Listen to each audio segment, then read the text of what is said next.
I'm Elizabeth, but most people call me Liz or Lizzie. Some even call me Betty, though I've never been fond of that one. I grew up in what you'd call an ordinary family: mom, dad, and my older sister, Kate. Kate's 7 years older than me, and boy, did that make a difference.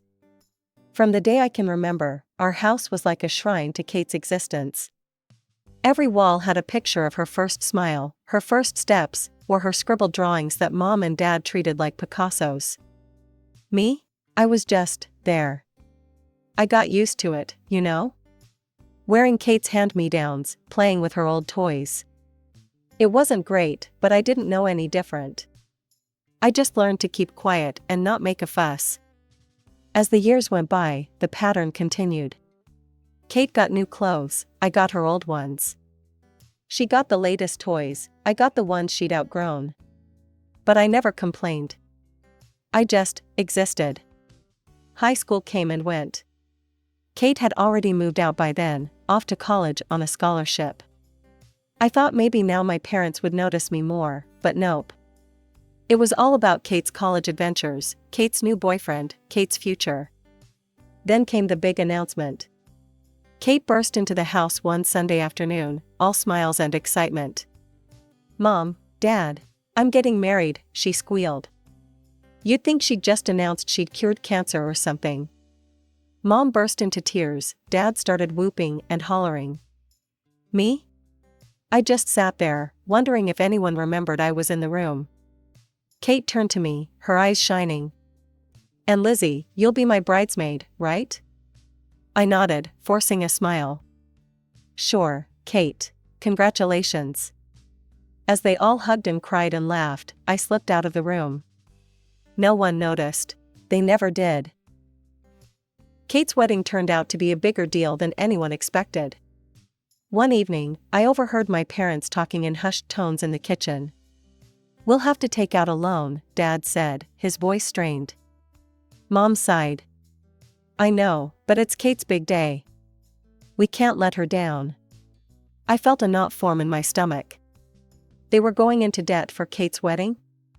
I wanted to say something, to point out how crazy this was, but I knew better. My opinions didn't matter much in this house. The wedding was a lavish affair. Kate looked like a princess, and our parents beamed with pride. I stood there in my bridesmaid dress, feeling invisible as always. After the honeymoon, Kate dropped another bombshell. "I've decided to be a housewife," she announced over Sunday dinner. "Jack makes enough for both of us." Mom and Dad exchanged glances. I could see the worry in their eyes, but they plastered on smiles. "That's wonderful, sweetheart," Mom said. "If that's what makes you happy." I wanted to scream. They'd taken out a loan for her wedding, and now she wasn't even going to work?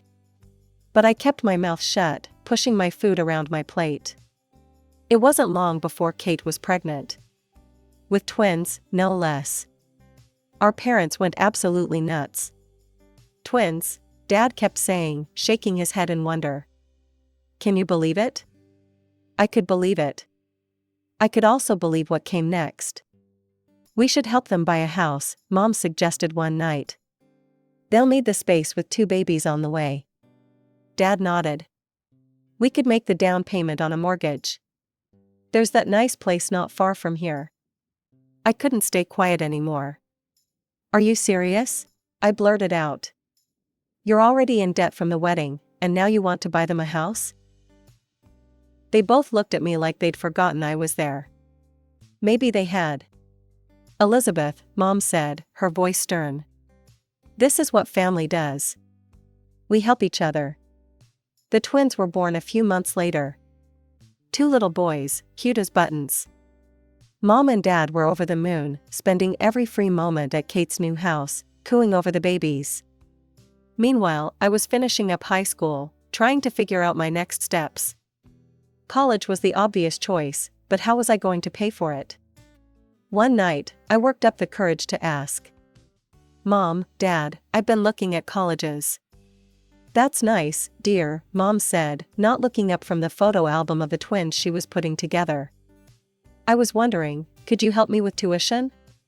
They exchanged that look again. The one that said they'd rather be talking about anything else. "Well, sweetie," Dad started, "we'd love to help, but with the loan for Kate's wedding and helping with the house. We can cover half," Mom jumped in. "But you'll need to figure out the rest on your own." I felt like I'd been punched in the gut. Half? That's all they could do? After everything they'd done for Kate?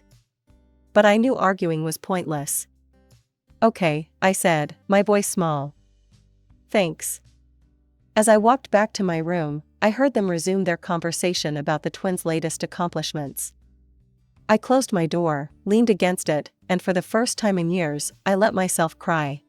I'd managed to get into the local community college, not my dream school, but the only one I could afford with my parents' measly contribution. To make up the difference, I landed a part-time job at a nearby diner. Let me tell you, waiting tables while trying to keep up with college coursework is no picnic. I'd drag myself home most nights, dead on my feet, dreaming of my bed.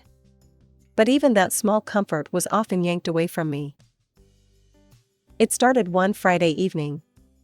I'd just finished a brutal shift and was looking forward to face planting into my pillow when I walked in to find Kate in our living room, the twins crawling around her feet. "Oh, Lizzie," she exclaimed. "Thank God you're here. I'm at my wit's end with these two. Mind watching them for a bit? Jack and I haven't had a date night in ages." Before I could even open my mouth, she was out the door, leaving me with two screaming 3-year-olds. "What the hell?" I muttered, staring at my nephews. Don't get me wrong, I love the little terrors, but this wasn't what I signed up for. Mom wandered in from the kitchen. "Your sister is exhausted. This is what family does. Besides, it'll be good practice for when you have your own kids." I wanted to scream. Kids? I was barely keeping my head above water as it was. This became a regular occurrence. Every weekend, without fail, Kate would show up, drop off the twins, and disappear. Sometimes she'd claim she had errands. Other times, she and Jack would go catch a movie or grab dinner. And every time, I'd end up playing babysitter. One Saturday, after a particularly hellish week of exams, I'd had enough. Kate had just breezed out the door, leaving the twins mid-tantrum. "Mom, Dad," I said, trying to keep my voice steady. "This isn't fair. I'm exhausted, I work, I study, and now I'm expected to give up my weekends too."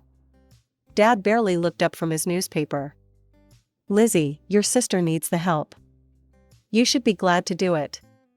"But what about what I need?" I protested. "I'm running myself ragged here." Mom sighed. "Elizabeth, don't be selfish. Kate has 2 children to look after. You don't know how hard that is." I gave up. It was clear they weren't going to listen. So I resigned myself to my fate, classes during the week, work in the evenings, and unpaid babysitting on the weekends. Personal life? Huh. That was a joke. The closest thing I had to a social life was making small talk with customers at the diner. Dates? Forget about it. Between work, study, and the twins, I barely had time to shower, let alone meet someone. I was at my breaking point. The constant juggle of work, school, and forced babysitting had left me drained, both physically and mentally. I needed a break, a real one, away from everything and everyone. So, I made a decision. "Mom, Dad," I announced one evening, "I'm taking a few days off. Going to the beach." Their reaction surprised me. For once, they actually seemed happy for me. "That's wonderful, Lizzie," Mom exclaimed. "Where are you going?" I told them about the cheap motel I'd found online, right by the ocean. Nothing fancy, but it was all I could afford. Dad nodded approvingly. "Good for you, kiddo, you deserve a break." I almost fell over from shock. Was this really happening? Were they actually acknowledging my needs for once? The day finally came. I packed my bag, hopped on a bus, and felt the weight lifting off my shoulders with every mile that passed. When I finally arrived at the coast, I couldn't believe my luck. The motel was small and a bit run down, but the ocean view was spectacular. I dropped my bag in the room and headed straight for the beach. The salty air filled my lungs, and for the first time in months, I felt like I could breathe. I treated myself to lunch at a cute little seaside cafe, savoring every bite. No screaming kids, no homework, no customers to please. Just me, my thoughts, and the sound of the waves.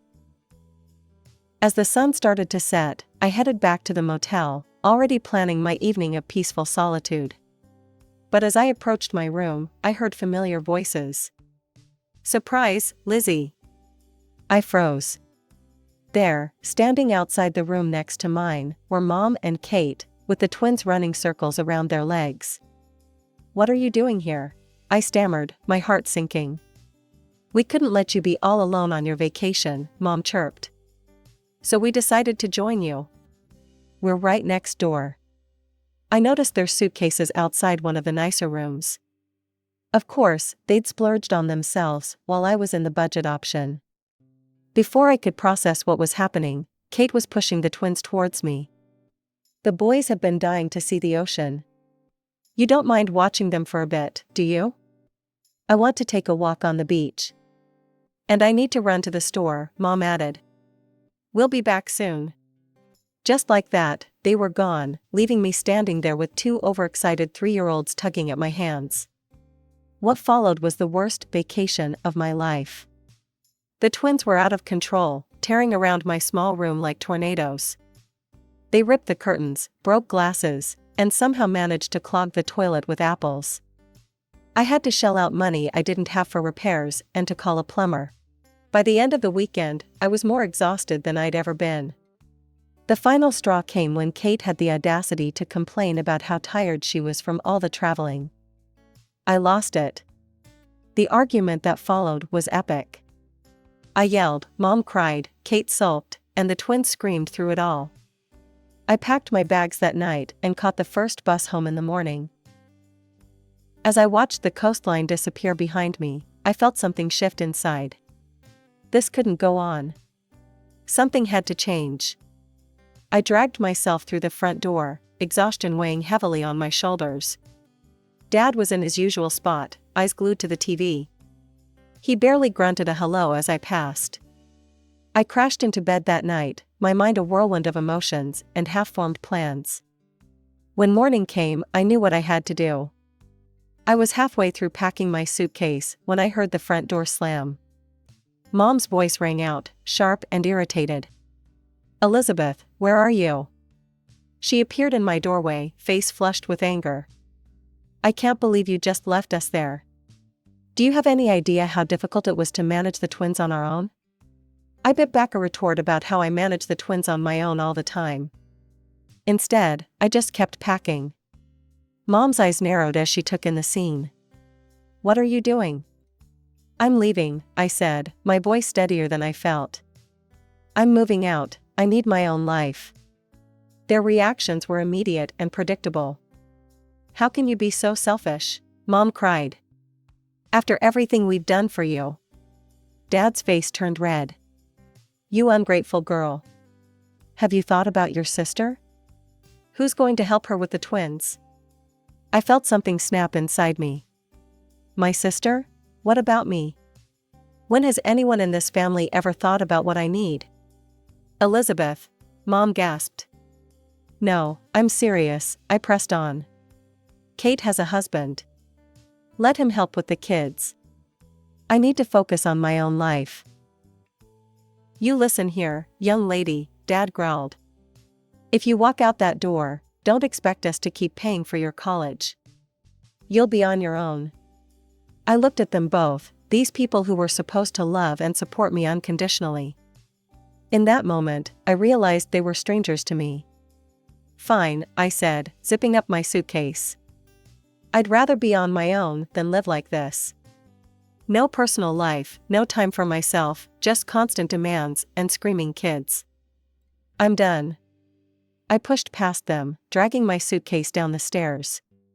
They followed, still shouting, but I tuned them out. As I reached for the door handle, Mom made one last attempt. "If you leave now, don't bother coming back." I paused, my hand on the doorknob. Then, without looking back, I opened the door and stepped out into the unknown. The next few weeks were a blur. I crashed on a classmate's couch while scrambling to find a more permanent solution. Eventually, I connected with a girl from my study group who was also looking for a roommate.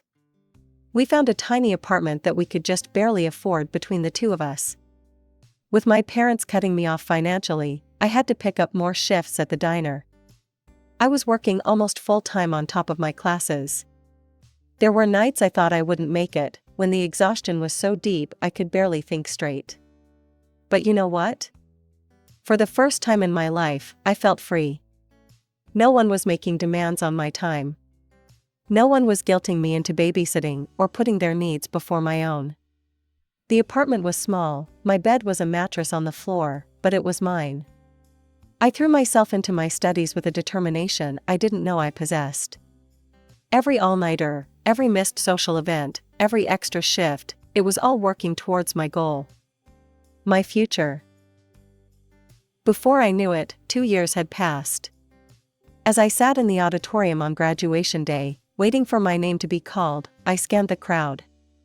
A small part of me hoped to see a familiar face, Mom, Dad, even Kate. But the seats I'd reserved remained empty. Life after college was like stepping into a whole new world. I landed a job at a marketing firm, and suddenly, I had a steady income that wasn't just scraping by. For the first time in years, I could breathe easy.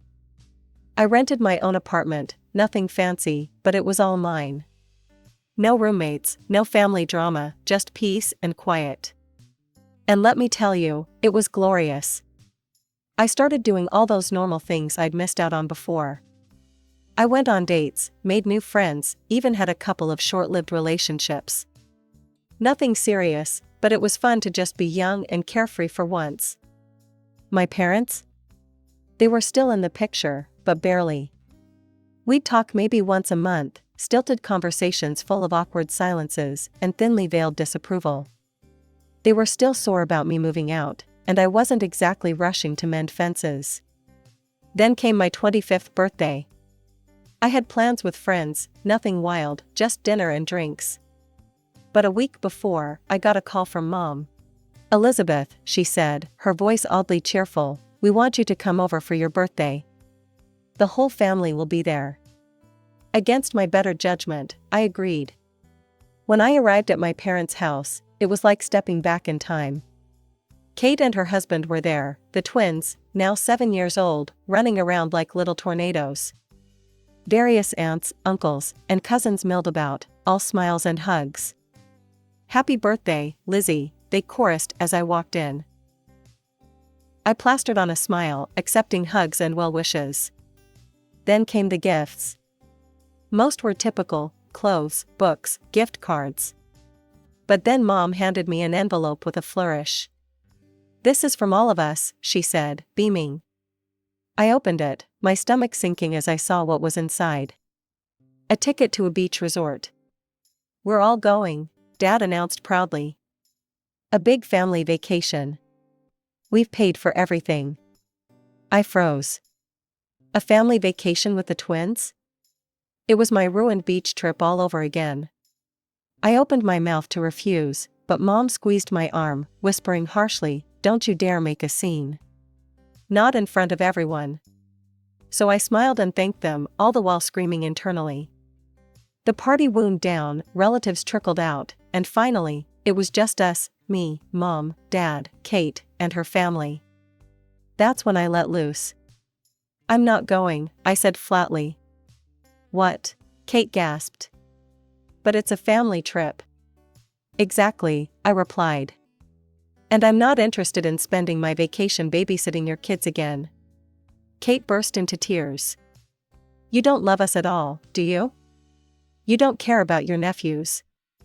"I care about them just fine," I snapped. "But if I wanted kids, I'd have my own." The argument went round and round. Mom called me ungrateful, Dad looked disappointed, Kate kept crying. They all tried to guilt me, to pressure me into giving in. "Fine," I said finally, my voice tired. "I'll go." They all looked relieved, like they'd won some great victory. But they had no idea what was coming. The day of departure arrived, and I found myself at the airport, surrounded by my overly cheerful family. Kate and her husband were practically bouncing with excitement, already making plans for all the alone time they'd have while I watched the twins. "You'll have so much fun with Aunt Lizzie," Kate told the boys, winking at me. "She'll take you to the beach, build sandcastles, maybe even go snorkeling." Mom and Dad were beaming too, going on about how nice it would be for Kate to have a break. Not once did anyone ask what I wanted to do on this vacation. It was clear they all saw me as nothing more than a convenient babysitter. As we approached the check-in counter, I made my move. "Oh," I exclaimed, feigning discomfort. "I need to use the restroom." "You guys go ahead and check in. I'll meet you at the gate." They nodded, distracted by wrangling luggage and excited children. I watched them join the queue, then turned and walked briskly in the opposite direction. My heart was pounding as I approached a different check-in counter. I handed over my passport and the ticket I'd bought weeks ago, a flight to a small, peaceful island resort. Once through security, I found a quiet corner and pulled out my phone. My hand shook slightly as I typed out a message to Mom. "I'm not coming with you, I'm going on my own vacation. Enjoy your trip." I hit send and immediately turned off my phone, not wanting to deal with the fallout just yet. I could almost hear the explosion of anger and disbelief that would be happening at the other check-in counter. As I settled into my seat on the plane, I turned my phone back on briefly. It immediately exploded with notifications, missed calls, voicemails, angry texts. I listened to one voicemail from Mom, her voice shrill and furious. "Elizabeth Morgan. How dare you abandon your family like this? You've ruined everything. Your sister is in tears, her husband is furious, they were counting on you to watch the boys. And I had plans. You are the most selfish, ungrateful." As the plane took off, I sipped my champagne and gazed out the window. The guilt was still there, a small knot in my stomach. I knew I'd have to deal with the fallout eventually. There would be angry phone calls, tearful accusations, probably another round of being called selfish and ungrateful. But overwhelmingly, I felt free. Light. Like I could finally breathe. For the first time in as long as I could remember, I was going on a trip that was just for me. No obligations, no babysitting, no family drama. Just me, the beach, and whatever I decided I wanted to do. As the plane touched down on the small, tropical island, I felt a weight lift off my shoulders. The warm breeze that greeted me as I stepped off the plane seemed to whisper, "Welcome to freedom." I checked into my resort, a modest but charming place right on the beach. As I unpacked, curiosity got the better of me, and I turned on my phone. Instantly, it exploded with notifications. Hundreds of text messages, missed calls, and voicemails flooded in. With a mix of amusement and trepidation, I scrolled through some of the messages. "How could you do this to us, Mom? You ruined everything, Kate. You're so selfish, Elizabeth, Dad." I couldn't help but smile. For once, I had chosen myself over their demands. I turned the phone off again and tossed it into the hotel safe. For the next week, I was unreachable. And what a week it was. I lounged on the beach, read books uninterrupted, went snorkeling, and even tried my hand at surfing. I chatted with other vacationers, went on a few casual dates, and stayed out as late as I wanted. No schedule, no responsibilities, no screaming kids. Just me and the rhythm of the waves. All too soon, it was time to head home. I returned to my apartment tanned, rested, and more centered than I'd felt in years. But the real world was waiting to intrude on my newfound peace. The very next day, there was a pounding on my door. I opened it to find Mom and Kate, faces red with anger. "How dare you?" Mom screeched, barging in without invitation. "Do you have any idea what you've done?" Kate wasn't far behind. "You ruined our entire vacation." The boys were devastated. They launched into a tirade, their voices overlapping as they hurled accusations and insults. I was selfish, ungrateful, a terrible daughter and sister. I owed them for the ticket they'd bought me, for the vacation I'd ruined, for the childcare I'd failed to provide. I let them rant for a few minutes, their words washing over me without sticking. Then, calmly but firmly, I spoke. "That's enough," I said, my voice cutting through their noise. "I don't owe you anything. Not money, not childcare, not my time. I'm an adult, and I get to make my own choices." Mom opened her mouth to argue, but I held up a hand. "I'm not discussing this further. Please leave. When you're ready to treat me with respect and have a calm conversation, we can talk. Until then, I think it's best we don't communicate." They stared at me, shocked into silence. Then, with a few more choice words, they stormed out. As the door slammed behind them, I let out a long breath. It wasn't easy, but it felt right. Over the next few weeks, I made some big changes. I found a new apartment in a different part of town and moved without telling my family my new address. I threw myself into my work and picked up some new hobbies, painting, yoga, even started learning a new language. It wasn't always easy. There were moments of doubt, pangs of guilt. But every time I came home to my peaceful apartment, every time I made plans without worrying about babysitting duties, every time I pursued a new interest just because I wanted to, I knew I'd made the right choice. I don't know what the future holds. Maybe someday, my family and I will find a way to have a healthy relationship. Maybe not. But I do know this: I'll face whatever comes on my own terms, standing tall and unapologetic in the life I've chosen for myself.